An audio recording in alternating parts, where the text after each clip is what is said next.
et bienvenue sur La Santé par Nature, un podcast sur la santé abordé sous l'angle de la prévention, naturelle et de bon sens.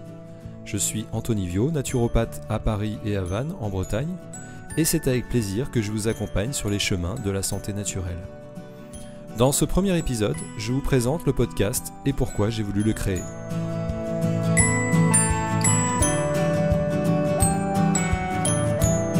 Parallèlement à une activité de pilote de ligne pendant plus de 20 ans, je me passionne pour la santé préventive depuis de nombreuses années, à tel point que j'ai fini par me former professionnellement à ISUPNAT, l'Institut supérieur de naturopathie de Paris. Et je suis donc certifié par cette école et par la FENA, la Fédération nationale des naturopathes, depuis 2021. Je suis également praticien en réflexologie plantaire et en énergétique. Mais qu'est-ce que la naturopathie ? Eh bien, c'est l'art de rendre notre mode de vie bénéfique pour notre santé, et ce, de manière naturelle. En tant que naturopathe certifié, je ne soigne pas les maladies, je n'incite jamais mes clients à arrêter leurs traitements médicaux, ni à se détourner de la médecine, mais au contraire, je leur propose de travailler en complémentarité, à tenter de prévenir les déséquilibres de santé. Comment ? En leur conseillant des habitudes d'hygiène de vie individualisées, c'est-à-dire en fonction de ce que je peux observer et comprendre du fonctionnement de leur organisme. En fin de compte, je leur parle de faire à nouveau correspondre le plus possible leur mode de vie à ce que leur corps réclame pour fonctionner correctement. Tout cela me semble en fait être logique et basé uniquement sur le bon sens. De plus, je peux parfois être amené à leur proposer certaines techniques simples et naturelles, comme par exemple la réflexologie plantaire, l'utilisation du sauna, ou des exercices de respiration, pour les aider à se recharger en énergie vitale ou à se détoxifier. Je vous parlerai également de mon cheminement personnel vers ce que j'appelle l'éco-naturopathie, c'est-à-dire la prévention à plus grande échelle, pour faire en sorte que nos modes de vie soient non seulement moins néfastes pour nos santé, mais également pour la santé des autres êtres vivants sur la planète. Et oui, le premier enseignement d'Hippocrate, qui peut selon moi s'appliquer à tout et à tout le monde, n'était-il pas « d'abord ne pas nuire » ? Force est de constater que depuis quelques décennies, nous nous sommes malheureusement dramatiquement éloignés de cette référence, pris dans la course de nos vies.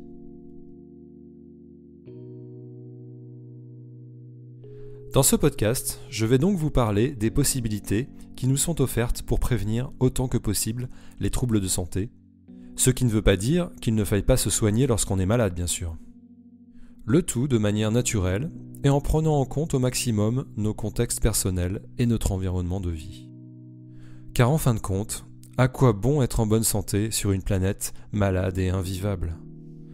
Cela passe, je pense, par la découverte ou la redécouverte du fonctionnement de notre organisme et de ses liens avec le reste du vivant, car je suis convaincu que l'on ne respecte pas ce que l'on connaît mal. Nous préserver en tant qu'être humain, tout en nous réinsérant au sein des cycles de la nature et en évitant de la détruire, tel est le défi qu'il nous est donné de relever collectivement aujourd'hui. Car pour la santé comme pour la nature, préserver sera toujours moins consommateur d'énergie que d'avoir à réparer. Mon constat est simple. Nous sommes de plus en plus malades, malgré les progrès de la science et les ambitions des politiques de santé publique. Notre espérance de vie en bonne santé stagne, voire régresse. L'industrie pharmaceutique fait des profits records pendant que les déficits publics se creusent. Nous sommes de plus en plus dépendants de la chimie médicamenteuse. Et tout cela n'est pas neutre pour la santé planétaire. Saviez-vous que l'industrie pharmaceutique émet plus de gaz à effet de serre que l'industrie automobile ? Notre environnement de vie devient de plus en plus toxique, entraînant des florilèges de pathologies ou de troubles divers, et je crois que nous avons tous la sensation de malheureusement être témoins de plus en plus de cas autour de nous, sans parler des troubles psychiques qui là aussi augmentent. Mais ce qui est regrettable est que le temps souvent important, parfois plusieurs années, qui sépare l'exposition aux polluants de l'apparition des anomalies de santé, fait que nous n'arrivons pas à faire le lien entre les deux. Nous sommes alors désarmés et nous ne voyons plus comme seule solution que de traiter les symptômes, tant bien que mal. Pire, les personnes en responsabilité à l'époque se sont souvent envolées depuis, laissant le soin à leurs successeurs et aux citoyens de se débattre avec les conséquences de leurs décisions. C'est ainsi que les dérèglements climatiques et la disparition de la biodiversité ne cessent de s'aggraver et nous commençons juste à en voir les effets sur nos vies. Et pourtant, dans tous ces domaines, on nous parle plus de gestion de crise que de traitement réel des causes à leurs racines. Alors que nous avons pourtant bien identifié le problème, notre mode de vie moderne, tantôt bénéfique, tantôt destructeur, pour le meilleur et pour le pire. C'est le cas en particulier au sujet de la santé, où il me semble que l'on entend finalement rarement parler de prévention, à part dans certains messages contradictoires de l'État. L'alcool et le tabac tuent, mais sont en vente libre. Ou bien dans des publicités. Achetez mon produit gras, sucré et salé. Mais on écrit en petit en bas de l'affiche. Pour votre santé, évitez de manger gras, sucré et salé. Cela a particulièrement été flagrant pendant l'épisode de la Covid. D'ailleurs, pendant cette période, les différents traitements ont certes pu avoir une certaine utilité, mais ne nous ont pas aidés à nous renforcer en profondeur. Pire, ils ont parfois pu nous donner l'impression trompeuse d'avoir réglé le problème, sans que nous ayons à faire aucun changement dans nos modes de vie, si délétères soient-ils. Or, comment ce renforcement s'obtient-il pour être sain et vraiment efficace sur le long terme? C'est simple, en prenant soin de notre hygiène de vie.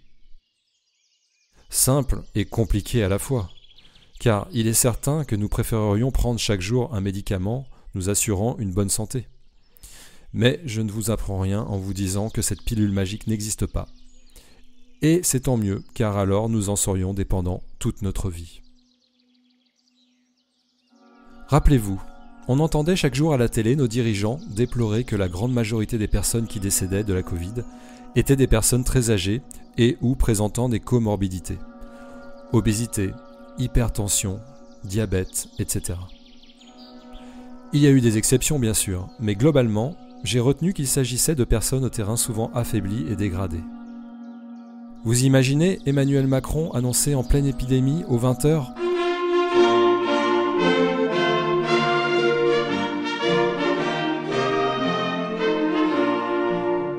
Mes chers compatriotes, face à l'ampleur de la crise que nous traversons, il n'est plus possible d'ignorer le lien entre atteinte grave du Covid-19 et terrain individuel dégradé.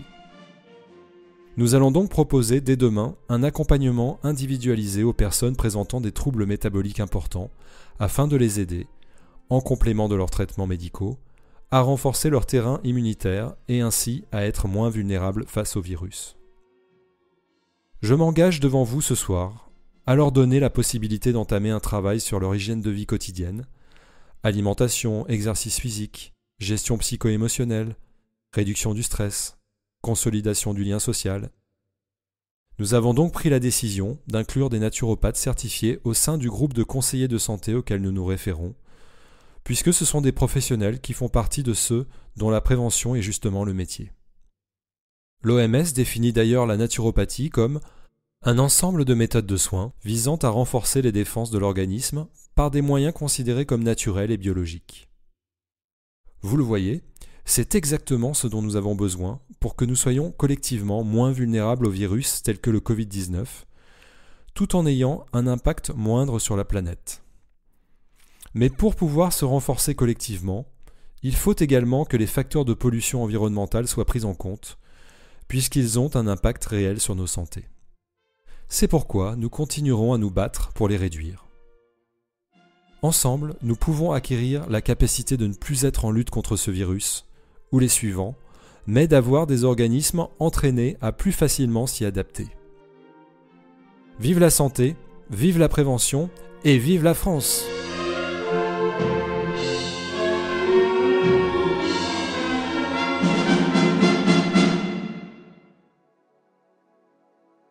Prendre soin de soi au quotidien de manière naturelle, voilà la vraie prévention. Et vous l'avez compris, c'est de cela dont je vous parlerai dans ce podcast. Car comme on le dit très justement, mieux vaut prévenir que guérir.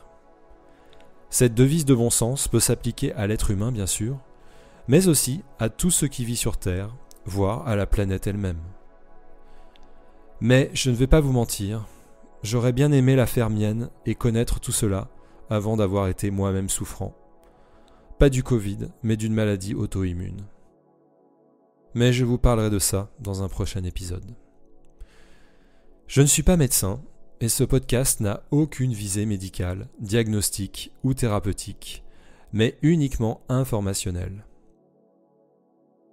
Comment se renforcer de manière naturelle pour rester en santé le plus longtemps possible? Voilà ce qui nous intéresse. Utilisez au mieux les incroyables capacités du corps humain.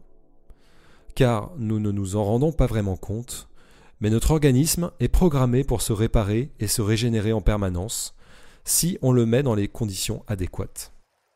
En réalité, la santé est dans notre nature. Ce n'est donc pas un podcast sur les pathologies ou sur leur guérison, mais bien sur la prévention.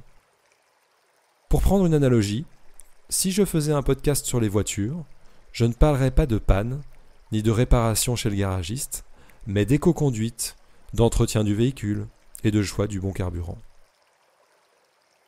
Donc en cas de problème de santé, consultez toujours un ou une médecin et surtout, ne modifiez ou n'arrêtez jamais vos traitements sans lui en parler. Voilà, c'est tout pour aujourd'hui. La santé par nature est un podcast que je réalise moi-même et je suis également compositeur ou co-compositeur des musiques que vous y entendrez, car la musique est une autre passion faisant partie de ma vie. Vous pouvez m'aider à le faire connaître en le partageant sur vos réseaux ou en parlant autour de vous. Vous pouvez également m'écrire à l'adresse mail@antonivio.fr si vous le souhaitez, pour me dire si vous avez aimé ou pas cet épisode, si vous voulez me partager vos commentaires, ou me faire savoir si vous aimeriez que j'aborde certains sujets liés à la santé. N'hésitez pas également à vous abonner à ce podcast, ainsi qu'à ma newsletter. Rendez-vous au prochain épisode, et d'ici là, prenez bien soin de vous.